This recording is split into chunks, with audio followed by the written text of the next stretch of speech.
Orang di pedalaman Kalimantan, Sulawesi itu pertama itu nyari kayu, tapi bawaan hidayat lama-lama bikin masjid. Saya pernah di Korea, ke sana orang nyari uang, niatnya juga nyari uang, tapi akhirnya tersiksa kalau enggak bikin masjid. Karena apa? Karena Allah itu Al-Hadi, zat yang memberi petunjuk. Maka kamu tidak usah khawatir, agama ini pasti jalan ila yaumil qiyamah, karena Allah Al-Hadi. Sama, mbok kamu umat mbok weden-wedeni kowe iku amalan ora mesti ditampa. Nek ora ditampa mlebu neraka. Ngono mulai ngaji ya tenang ae. Tenang, santai. Bahkan kadang bilang gini, Pak Yai tadi gak bener. Masa ngecap orang mlebu neraka. Kita yang masyarakatnya gak tahu pintunya. Pak kayaknya tahu pintunya. Karena orang itu punya cara. Loh ya betul. Orang Bedui itu kalau ngaji sama Nabi itu lebih unik timbang yang soleh, timbang yang pinter. Sehingga banyak ilmu itu ditemukan dari orang Bedui.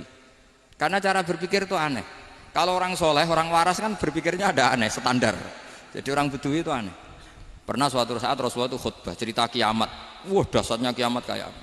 Semua orang diam nangis semua. Orang Bedui enggak, lebih cerdas. Ini Nabi itu aneh. Cerita kiamat kalau ada tanggalnya ini gimana? Orang nangis semua karena dahsyatnya kiamat kayak gitu. Bumi dihancurkan, wus. Pantas sudah nangis dewi-dewi. Ya ono sing nangis pabrik banyune macam-macam ya. Ini kalau kiamat gimana ini perjalanan air kemasan saya kan orang mikir. Mikir dewe-dewe gitu. Tapi ini enggak. Orang Bedui cara berpikir tuh enggak. Malah ya Rasulullah, mata sa'ah. Engkau itu cerita kiamat tapi enggak jelas tanggalnya. Kalau cerita kiamat ya harus jelas dong kapannya. Jadi unik. Jadi cara berpikir sahabat kaget semua loh. Kaget. Karena enggak kepikiran. Nabi a'radu anhu, a'radu itu mengabaikan. Banyak sahabat yang menganalisis lam yasma'kan. Nabi memang enggak dengar sehingga mengabaikan. Ada yang analisis lagi sami'a wa kariha. Sebenarnya Nabi dengar cuma enggak berkenan karena tengah-tengahnya khutbah kok tanya. Tapi si Arabi ini cerdas. Masuk akal kan? Misalnya mau pilihan presiden, orang mesti tanya kapan kan gitu. Ya kan? Mau ganti presiden atau ganti bupati, takarannya orang kan kapan? Kayak Mas Akom jadi wali ndak? Pertanyaannya kan kapan? Kalau jatuhnya kan sudah ya. Sehingga tanya, mata sa'ah ya Rasulullah. Lama-lama Nabi diangen-angen, bener juga orang ini. Saya cerita kiamat kok nggak jelas kapannya. Ini Nabi menjawab. Tapi karena Nabi orang-orang yang sangat pinter, tanya balik. Ma'atat talaha. Lalu kalau kamu berani tanya kiamat kapan, saya tanya balik. Ya persiapan kamu apa? Jawabnya santai saja. Fawwah ma'atatulaha kabira sholatin wala siyamin walakinni uhibbuka ya Rasulullah. Saya enggak menyediakan apa-apa, sholat saya biasa aja, maksudnya standar. Ya kira-kira 5 waktu pas. Ya jenis saya lah kira-kira gitu. Wala kabira siyamin, dan saya puasa ya standar saja pas. Walakinni uhibbuka ya Rasulullah. Tetapi saya mencintai engkau ya Rasulullah. Jawabannya Nabi apa? Almar'u ma'aman ahabba. Sebagian riwayat anta ma'aman ahbabta. Jadi hadis itu populer tuh barokahnya wong desa tadi. Andai kan dia punya etika, maka sowan dulu tanya 4 mata. Itu jadi hadis ahadi. Tapi barokahnya dia selonong di depan umum. Zaman Nabi khutbah itu jadi hadis mutawatir. Jadi kadang barang baik itu barokahnya orang yang enggak baik. Maksudnya su'ul adab. Tanya gitu kan su'ul. Tapi itu barokah. Akhirnya hadis itu mutawatir karena didengar ribuan sahabat yang mendengarkan khutbahnya Rasulullah. Tapi kalau hadis itu satu-satu kan khassani bidzalika Rasulullah, khassani bidzalika Rasul, itu nanti jadi hadis ahadi yang kualitasnya jauh di bawah hadis mutawatir. Jadi barokahnya orang su'ul adab itu ya ada. Karena Allah yang mendesain ini. Akhirnya kata sahabat, kata Anas bin Malik, mereka itu mangkelnya bukan main sama Arabi tadi karena tanya nggak sopan sama Rasulullah. Tapi setelah Nabi jawab almar'u ma'aman ahabba fama farihu bisyai'in farahahum bidzalika badal. Mereka tidak pernah senang dengan hadisnya Nabi sesenang riwayat almar'u ma'aman ahabba. Barokahnya Arabi Bedui. Makanya saya sebagai kiai ini Bedui saya tak pertahankan ila yaumil qiyamah. Karena umat ini pernah terbarokahi oleh orang apa? Bedui. Barokai suladab tadi. Jadi mohon ini supaya majelis ini kan majlisul iltorti Rasulullah, coba terlatihlah mengatakan Allah itu subjek, Allah itu al-fa'ilul mukhtar, Allah itu al-fa'ilul mukhtar, Allah itu yang menentukan alam ini. Dan Allah mensifati dirinya wa annahu huwa adhaka wa abka. Allah itu zat yang memberi orang itu bisa tertawa. Dan Allah juga yang memberikan orang itu bisa menangis. Mbok kayak apa kamu neror umat, amal nggak mesti diterima gini-gini. Ternyata neng majelis nangis ya, mulai guyu. Kadang guyu-guyune ngenyak tenane. Daripada apa ya agak-agak merodok orang yang dohirnya beda dengan batinnya, nggak perlu distatuskan seperti itu. Ya sudah biasa saja. Jadi, nah, fi muqaddimihim, imam besar dalam manhaj ini namanya Abul Hasan apa? Asyadzili. Abul Hasan Asyadzili itu kalau ada orang tanya gini, Beb saya ini susah, sholat saya tidak mesti diterima Allah gini-gini, marah. Enggak usah. Kafa bika jazaan an radiyaka laka ahlan. Sudah kamu ditakdir pernah sujud itu sudah keren. Saya itu andaikan dapat kabar dari malaikat bahwa sholat kamu tidak diterima, saya tidak susah. Bukan karena sombong. Pernah ditakdir sholat sujud ning Allah itu keren. Kayak apa malunya kita ketemu Allah kemudian kita di bumi tidak pernah sujud. Makanya cara Abul Hasan Asyadzili kowe ora usah mikir sholatem ditampa ta ora usah mbok mikir. Kowe ditakdir tau sujud itu hebat. Kafa bika jazaan an radiyaka laka ahlan. Cukup kamu mendapat balasan dari Allah, kamu pernah ditakdir sujud. Gak perlu ngaji alim alamas, gowo sawi ngalor ngidul jalalain keren. Paling gak malaikat pernah melihat kamu, gowo tak kitab kuwedi. Gak penting paham, gak penting. Karena isra bakat paham Mas. Jadi Abul Hasan Asyadzili adalah orang yang dan itu Al-Hasani ya, dan itu Al-Hasani. Makanya macam-macam kita yang Al-Husaini sudah kita punya Faqih Muqaddam, punya banyak. Di Al-Hasani yang paling populer diantaranya adalah Abul Hasan Asyadzili. Beliau itu kalau ngendikan sesuatu itu positif terus. Termasuk itu ketika ada orang resah sholat saya diterima ndak, kata beliau, wes kowe sing support nang, ditakdir tahu sujud. Saya itu sebetulnya kadang-kadang yang miris, wes sholatku tompo ta ora, tapi saya sangat sadili. Sangat-sangat sadili. Saya nggak pernah berdoa ya Allah ibadah kami jenengan terima ndak, karena takut kalau doa gitu keterusan itu terus ditompo ora ya. Akhirnya keterusan gitu. Akhirnya ngenes. Masa orang pernah sujud ngenes? Lama-lama gini setan masuk, apa artinya saya sujud ternyata gak diterima. Lu wong kawula kok iskal tentang pernah sujud. Itu kan ibarat gini, kamu ngasih uang sama orang tua kamu, misalnya Habib Soleh ngasih uang Habib Ali, terus apa artinya tak kasih, kemudian beliau tidak terima kasih, itu kan lucu. Terima kasih tidak terima kasih, seorang anak ngasih orang tua itu keren. Makanya saya bangga dengan Habib Soleh ketika beliau mengumrohkan Habib Ali, sudah mendaftarkan haji Habib Ali. Gak usah mikir diterima apa enggak, wes keren, itu sudah perilaku yang keren, yang hebat. Makanya saya sering ada orang mau cerai tanya saya, Gus saya ini cerai gak, istri saya kurang ajar gini. Gak usah. Tapi bojo kula judes. Uang di bojo iku wis keren, paling gak kowe ra darani jomblo.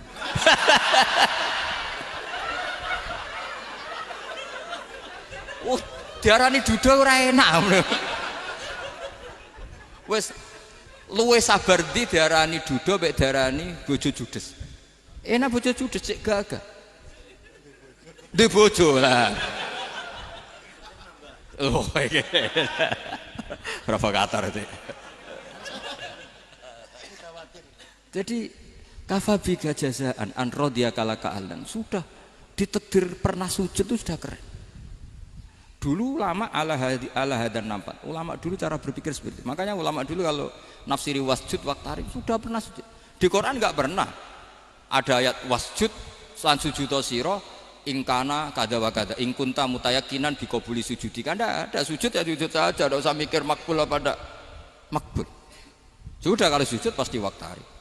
Terus saya sebenarnya ya sebagai orang ya kadang wedi, sholatku ditompo ta ora. Tapi kalau keterusan nanti ada was-was yang mengatakan opo artine sholat. Lu tuh kan ngeri seorang hamba sing uripe ning bumine Allah kemudian menyoal pernah sholat hanya karena takut gak diterima. Itu kan geblek banget. Nah, saya jenis kiai yang di partai itu. Saya enggak tahu kalau keneng dikom. Di umat masa kamu gak ono keren blas.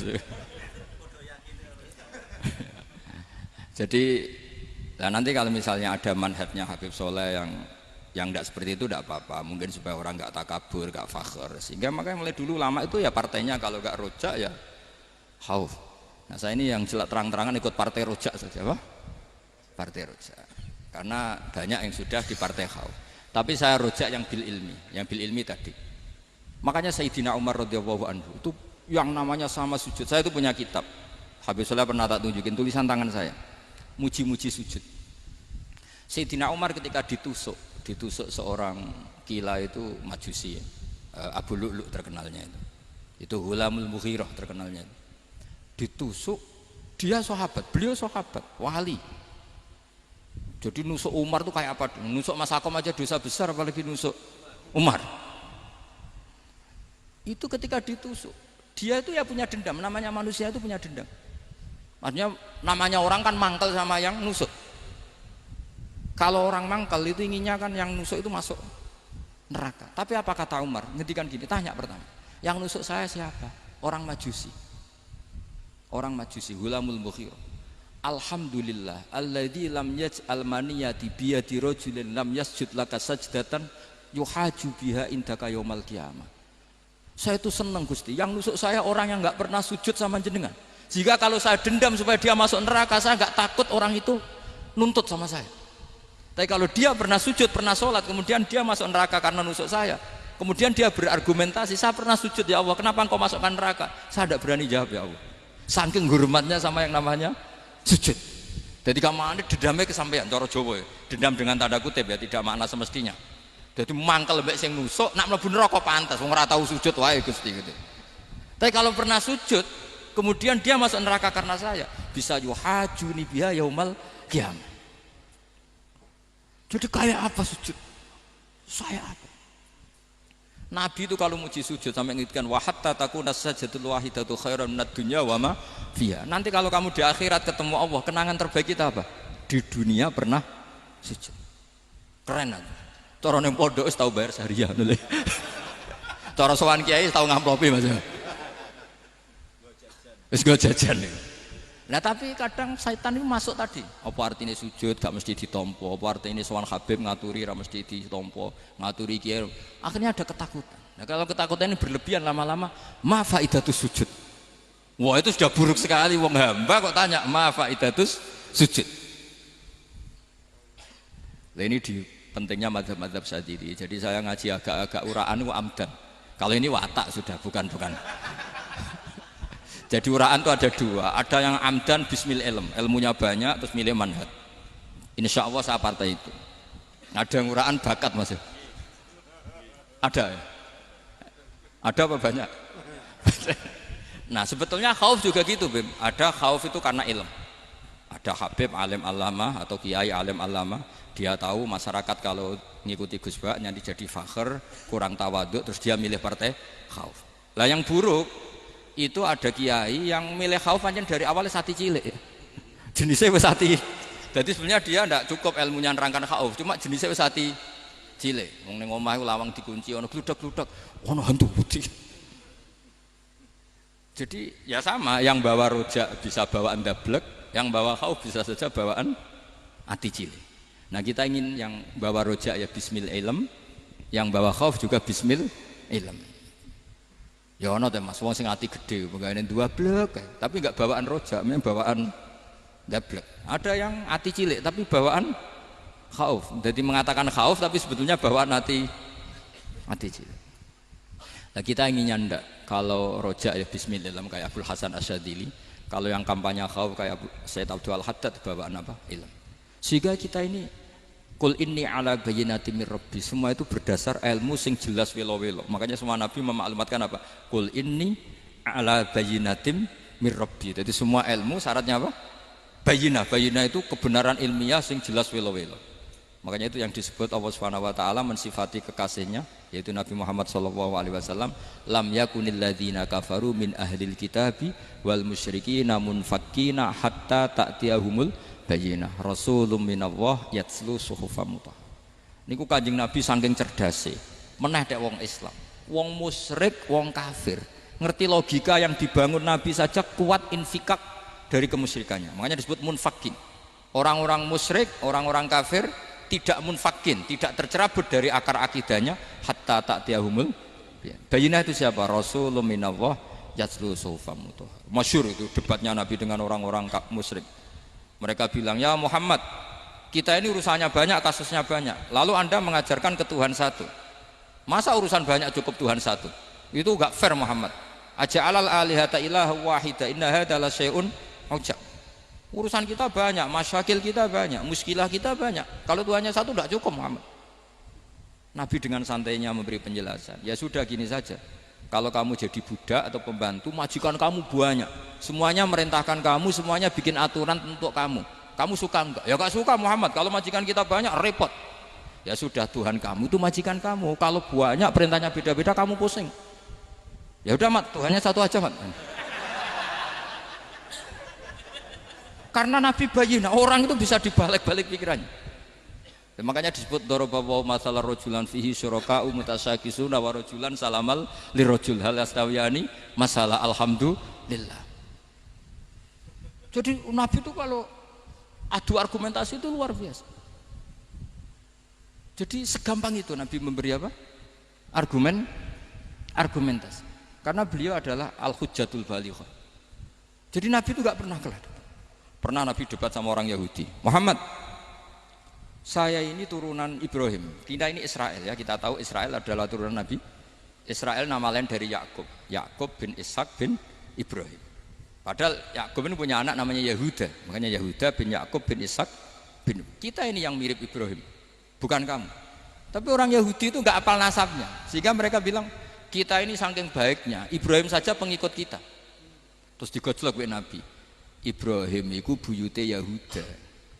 Makanya digojlok, ha antum ha ulai hajatum fi malakum bi ilm falimatu hajuna fi ma laysa lakum bi ilm. Kita adu debat itu sudah ilmiah. Kenapa kamu menjadi tidak ilmiah? Kenapa Muhammad? Terus Allah menurunkan wa ma unzilatit Taurat wal Injilu illa min ba'di afala ta'qilun.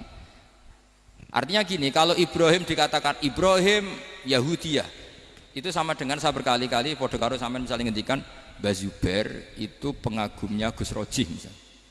Padahal Gus Roji bin Ubab bin Maimun bin Zubair. Misalnya Gus Roji bin Kiai Haji Ubab bin Kiai Haji Maimun bin Kiai Haji Zubair. Nah Ibrahim itu kan Yahuda bin Yakub bin Ishak bin Ibrahim. Terus mereka bilang Ibrahim itu pengikut Yahudi. Itu kan kebalik-balik.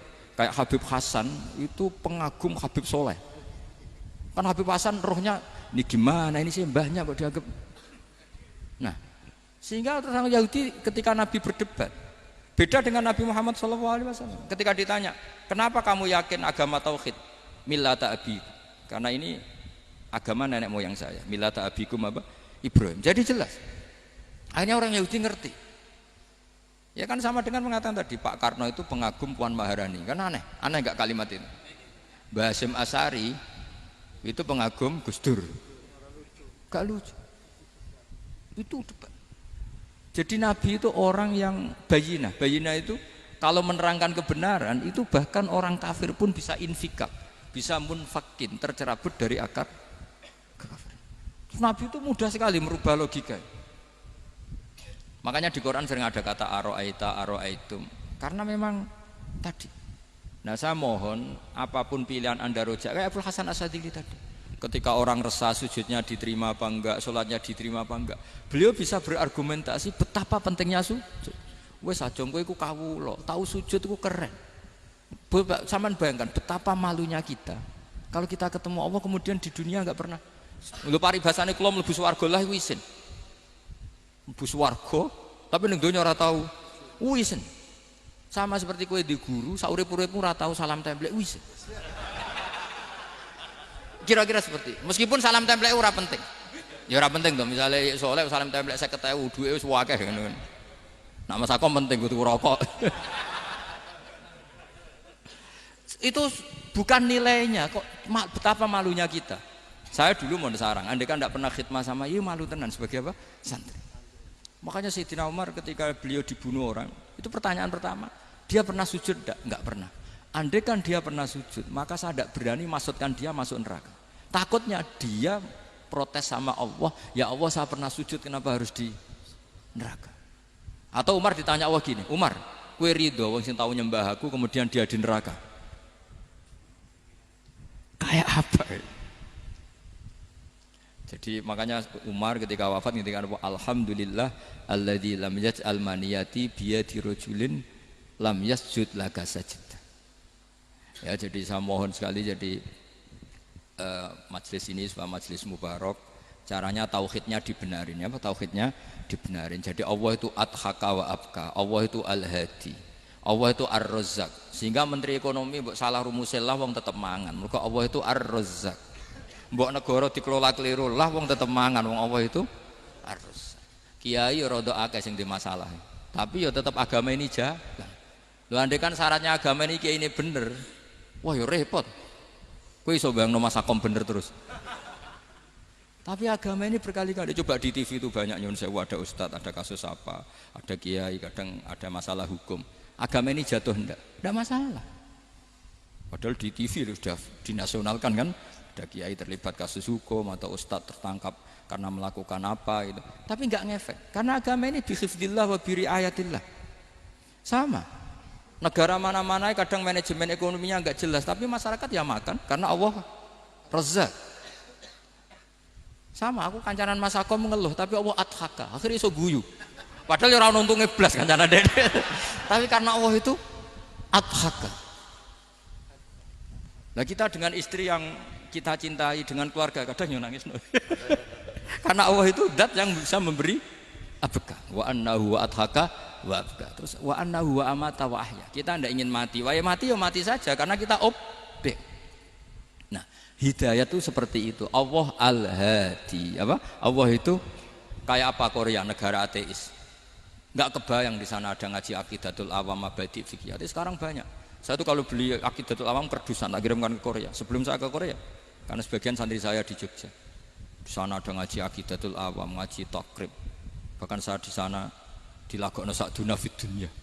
Kayak apa Allah kalau ingin bikin hidayah? Karena Allah itu al-hadi. Wong Indonesia digerakno seneng duit. Bareng wis seneng duit moro apa?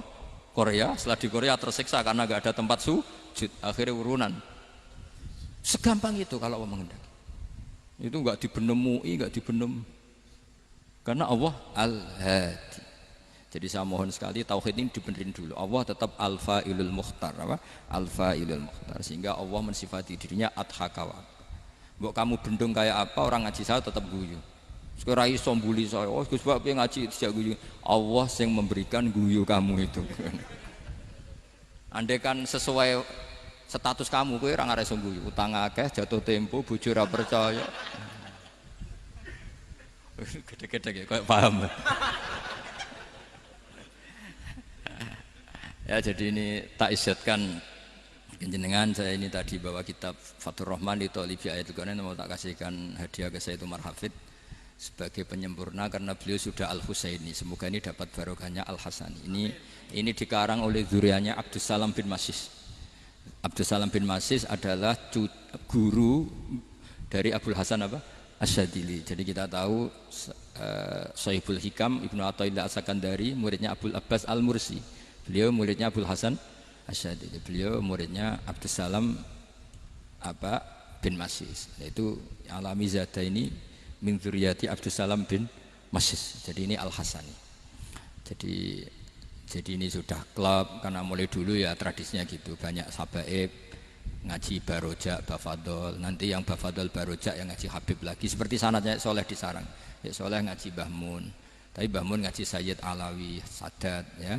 Ngaji Sayyid Zaini Dahlan, nanti setelah Sayyid Zaini Dahlan ngaji Ajam lagi Usman Adim Yati. Jadi ya biasa mulai dulu silsilah ya seperti itu. Jadi seperti dulu Ibnu Abbas termasuk Qorobatul Rasulillah. Jadi dulu Qorobatul Rasulillah itu Bani Hasyim sama Bani Muttalib. Tapi kalau sekarang ya tentu para sadat, para habaib. Dulu biasa Ibnu Abbas ngaji ke Zaid bin Sabit. Itu Ibnu Abbas yang mencium tangannya Zaid bin Sabit. Tapi Zaid bin Sabit juga mencium tangannya Ibnu Abbas karena karobati Rasulullah Shallallahu Alaihi Wasallam. Jadi saya mohon semuanya itu insaf bil ilm, ya, insaf bil ilm. Kayak tadi munfakina hatta ta'tiyahumul bayin. Jadi bayina itu orang yang kalau menerangkan itu memberi penjelasan sing jelas welo-welo. Itu siapa? Rasulun minallah yatslu suhufam mutahharam. Al-Fatihah.